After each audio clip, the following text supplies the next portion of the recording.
Hello and welcome back to the next lecture of dental material. अभी हम लोग soldering complete करेंगे। What is brazing? Brazing is joining metal parts together by melting a filler metal between them at a temperature below the solidus temperature of the metal being joined. Here the fusion temperature of filler material is greater than 450 degree celsius. Brazing में क्या होता है, आप दो metal को join करते हो, बीच में एक फिलर को मेल्ट करा के, जिस फिलर का जो मेल्टिंग पॉइंट होगा ना, वो जो दो टेम्परेचर को आप ज्वाइन कर रहे हो उससे कम होगा। जो फिलर का मटेरियल है वो fusion temperature of filler material is greater than 450 degree celsius. Brazing में स्टिल 450 डिग्री सेल्सियस होगा फ्यूजन मटेरियल का temperature. Next is soldering. Soldering is joining metal parts together by melting a filler metal between them at a temperature below the solid metal being joined. Here the fusion temperature of filler material is less than 450 degree Celsius. ठीक है, आपको difference दिखा। Brazing में जो है temperature filler का greater than 450 degree Celsius होगा। Soldering में जो है फिलर का temperature less than 450 degree Celsius होगा, जिसपे हम लोग मेल्ट करा के सोल्डर कराएंगे। Next is welding. Joining two or more metal pieces by applying pressure, cold welding or heat, hot welding or both. Spot welding is used to join ortho components. Welding में क्या कर रहे हो आप लोग, दो या उससे ज्यादा मेटल पीसेस को एक दूसरे में ज्वाइन कर रहे हो, प्रेशर अप्लाई करा के या फिर हीट अप्लाई करा के, लेकिन यहाँ पे बीच में कुछ भी मटेरियल ऐड नहीं हो रहा है। इसको कहते हैं वेल्डिंग, जहाँ पे फिलर मटेरियल कुछ नहीं है। Joining of metals before porcelain veneering is called pre-soldering. Porcelain veneering से पहले जो हम लोग मेटल ज्वाइन करते हैं इसको pre-soldering कहेंगे, and joining of metals after porcelain veneering is called post-soldering. Dental solders are alloys that are used as intermediary or filler material to join two or more metallic parts. ठीक है। Gold and silver solders are commonly used in dentistry. Commonly used solders कौन है dentistry के? Gold and silver. Gold and silver जो है वो dentistry में use होने वाले कॉमनली यूज्ड सोल्डर्स हैं। सिल्वर को हम लोग as a soldering of stainless steel की तरह यूज करते हैं। सिल्वर सोल्डर जो है ये लो फ्यूजिंग सोल्डर है and are used for soldering stainless steel और other base metal alloys.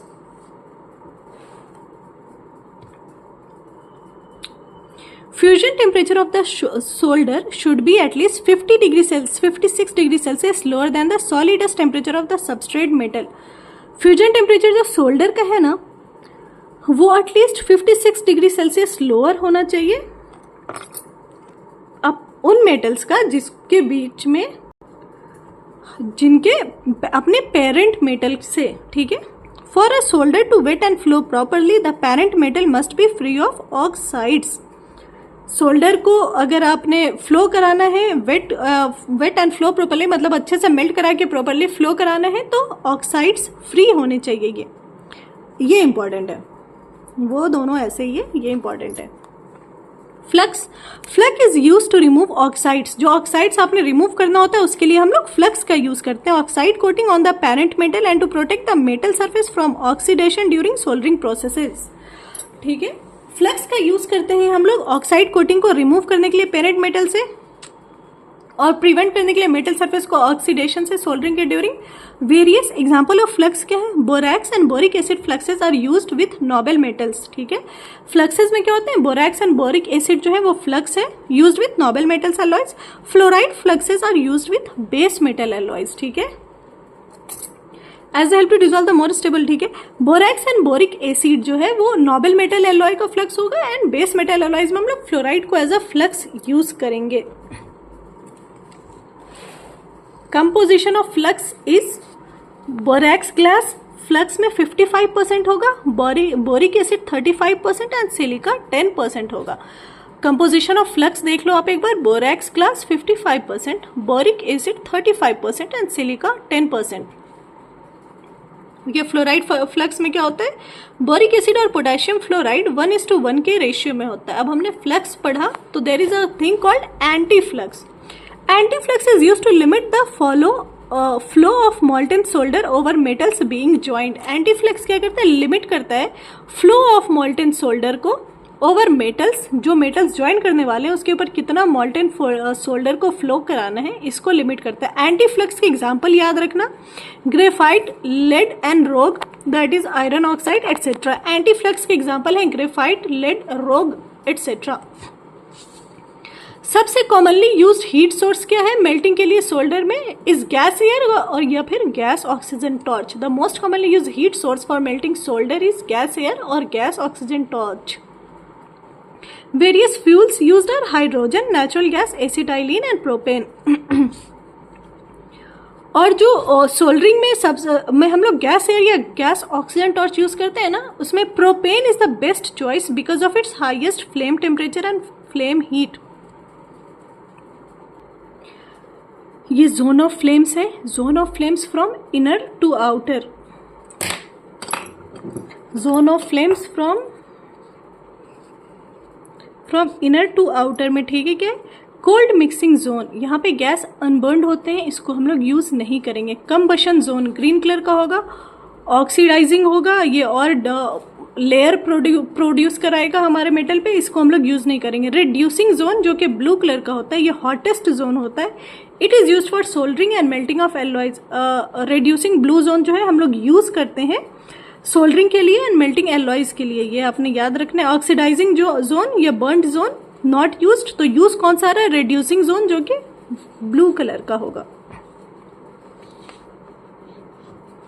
There should be optimum gap between the metal parts to be joined. If the gap is too narrow, strength is limited, and if the gap is too wide, the joint strength will be controlled by the strength of solder. ठीक है?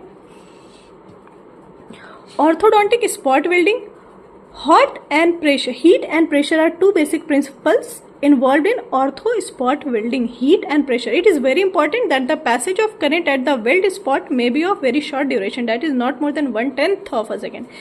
If the current is passed for longer duration, it will result in weld decay due to precipitation of carbide metals. ये था हमारा soldering chapter. अब हम लोग देखेंगे polishing agents. Pumice का हम लोग कब यूज करेंगे? डेंचर की स्मूथनिंग के लिए, पॉलिशिंग ऑफ आर्टिफिशियल टीथ के लिए। जिंक ऑक्साइड का अमलगम रेस्टोरेशन की पॉलिशिंग के लिए जिंक ऑक्साइड का यूज करेंगे हम लोग, ठीक है। क्रोमियम ऑक्साइड का यूज करेंगे किसकी पॉलिशिंग के लिए? स्टेनलेस स्टील की पॉलिशिंग के लिए। कोरेंडम व्हाइट स्टोन या mineral form of Al2O3 is grinding of metal alloys. ये था हमारा पॉलिशिंग एजेंट। इसमें आपने यूज याद क्या रखना है? एक तो प्यूमिस याद रखना है, smoothing of dentures, polishing of artificial teeth और polishing of amalgam. Zinc oxide for polishing of amalgam and stainless steel के लिए chromic oxide and zirconium silicate, it is prophylactic paste for polishing natural teeth. Zirconium silicate जो होगा natural teeth की polishing के लिए use होगा। Prophylactic paste for polishing natural teeth, zirconium silicate. Denture base resin में अब हम लोग शुरू करेंगे डेंचर बेस रेजिन। देखेंगे डेंचर बेस रेजिन के कुछ important points. Denture base resin में थर्मोसेट रेजिन किसे कहोगे आप? Thermoset resin, it become permanently hard when heated above a critical temperature and they do not soften again on heating. thermoset heat मिलने पे set हो गया, ठीक है। it become permanently hard when heated above a critical temperature and do not soft again on heating. example क्या है thermoset resin का? vulcanite. thermoset resin का example है आपका vulcanite. thermoplastic softens under heat, becomes sufficiently plastic to mold into any shape and on cooling will harden into that particular shape. They soften again. thermoplastic को हम लोग reuse करते हैं। example क्या है thermoplastic का? impression compound या acrylic resins.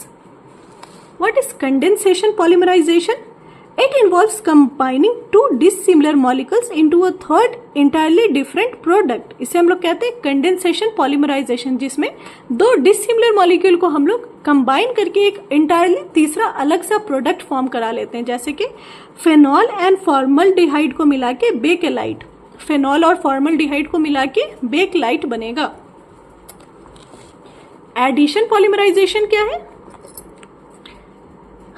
When similar molecules are combined, the reaction is termed as addition reaction. यहाँ कंडेंसेशन में डिसिमिलर था, जब सिमिलर मॉलिक्यूल्स को कंबाइन करते हैं तो इसे हम लोग एडिशन रिएक्शन कहते हैं। In this type, the monomer is repeated many times to form a polymer and no byproducts are formed. Addition polymerization में क्या होता है, कोई बाई प्रोडक्ट फॉर्म नहीं होते हैं, मोनोमर को हम लोग बहुत बार रिपीट करते हैं, जैसे कि पॉलीमिथाइल मिथाइक्रिलेट। कोपॉलीमराइजेशन किसे कहते हैं? रेजिन्स फॉर्म बाय टू और more chemically different monomers is called copolymers. Resin formed by two और more chemically different polymers, monomers, chemically different monomers मिला के बनाएंगे copolymer, and this process formation is called copolymerisation. Polymerisation के stages क्या क्या है? Initiation, propagation, termination and chain transfer. Initiation, propagation, termination and chain transfer polymerisation के stage हैं। पहले शुरू करेगा, फिर आगे बढ़ेगा, प्रोपेगेट होगा, उसके बाद खत्म हो जाएगा, फिर ट्रांसफर कर देगा। शुरू करेगा, आगे बढ़ेगा, खत्म होगा, चेन ट्रांसफर हो जाएगी। Initiate, propagate, terminate and then chain transfer.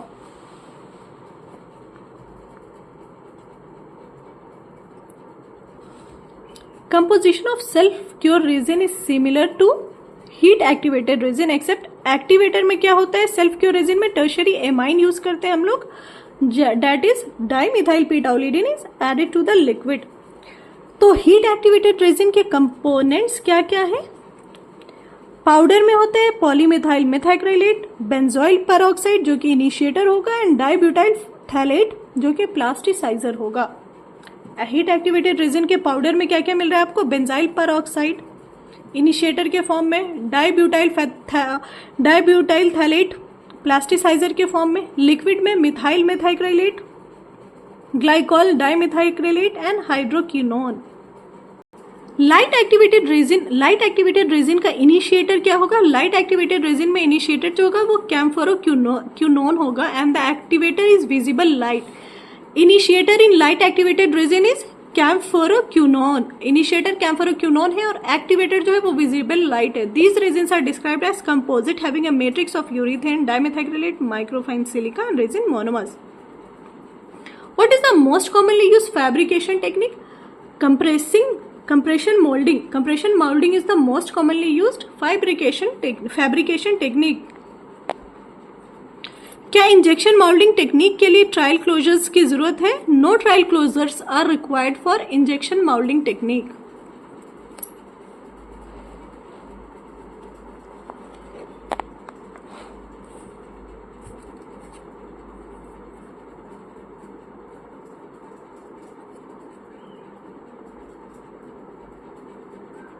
ये वो आपका टिश्यू कंडीशनर का है कि हाईली प्लास्टिसाइड एक्रेलिक रेजिन है जिसे हम लोग टेम्पररी सॉफ्ट लाइनर्स की तरह यूज करते हैं to condition the inflamed and distorted tissues caused by ill fitting dentures. It consist of polymer powders and the liquid containing aromatic ester in ethanol. Tissue conditioner में क्या होता है? Polymer powder होता है एंड अ लिक्विड जिसमें aromatic ester in ethanol. ठीक है, इस चैप्टर को हम लोग ना लेक्चर में भी पढ़ा है ना, डेंचर बेस रेजिन, शायद थोड़ा नहीं, ये नहीं पढ़ा है। तो यहाँ पे हमारा खत्म हुआ डेंचर बेस रेजिन। अब हम लोग देखते हैं बहुत ही शॉर्ट में बॉन्डिंग को। Bonding of composite to the tooth structure is by micromechanical bonding. Clear है? Acid H is usually done by 37% phosphoric acid which results in the formation of enamel tags into which resin will fit. Concentration greater than 50% result in formation of monocalcium phosphate monohydrate which prevents further dissolution, while below 30% results in dicalcium phosphate dihydrate that cannot be easily removed। ठीक है, phosphoric acid की concentration अगर 50% से ज्यादा है तो मोनोकैल्शियम phosphate monohydrate form हो जाएगा जिसकी वजह से सरफेस की एचिंग और नहीं होगी। ठीक है, मोनोकैल्शियम फॉस्फेट मोनोहाइड्रेट बन जाएगा अगर फॉस्फोरिक एसिड 50% से ज़्यादा हुआ तो। अगर 30 उसके बाद क्या होगा? फर्दर जो है सरफेस की जो हम लोग क्या कर रहे हैं फॉस्फोरिक एसिड से एचिंग कर रहे हैं ना, सरफेस की फर्दर एचिंग नहीं होगी, मोनो वाला बनेगा यहाँ पे। अगर 30% से भी बिलो हो जाए अगर फॉस्फोरिक एसिड का कंसंट्रेशन तो डाई बनेगा यहाँ पे, डाई कैल्शियम फॉस्फेट डाईहाइड्रेट, और वो बन के चिपक जाएगा उधर और सरफेस से इजिली रिमूव भी नहीं होगा। Length of application of HNT is 60 seconds, currently 15. Fluoride treated teeth and primary teeth requires longer time due to presence of more aprismatic enamel। तो एचिंग के लिए, एसिड एचिंग के लिए फ्लोराइड ट्रीटेड टीथ या primary teeth में ज़्यादा time क्यों लगता है?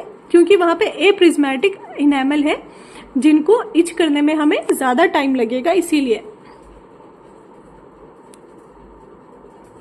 इनेमल और डेंटिन को इच करने के लिए किस चीज़ की हमें ज़रूरत पड़ेगी? Malic acid, citric acid and oxalic acid. Malic acid, citric acid and oxalic acid are used to etch both enamel and dentin simultaneously. Enamel bond agents are usually low viscous unfilled bis GMA resin and they enhance the wettability of aged enamel. Denting bonding के लिए पहले हमने क्या करना है? Conditioning, फिर primer लगाना है, फिर बॉन्डिंग एजेंट लगाना है। डेंटिन बॉन्डिंग जो है ना वो डिफिकल्ट है, क्यों? Because dentin is a living heterogeneous tissues and contains plenty of fluids. Conditioners क्या होते हैं? Conditioners are agents which aids in removal of modification of smear layer, जैसे कि EDTA 10% phosphoric acid, citric acid, malic acid etcetera. Primers क्या है? Primers are monomers which are applied over the etched या condition surface for the easy flow of bonding agent. Bonding agent की easy flow के लिए हम लोग primers लगाते हैं, जैसे कि हेमा एंड 2-हेमा डिजोल्व इन एसीटोन और एल्कोहल। डेंटिन बॉन्डिंग एजेंट्स क्या है? Dentin bonding agents unfilled resins हैं which have a role in formation and stabilisation of a hybrid layer. ठीक है,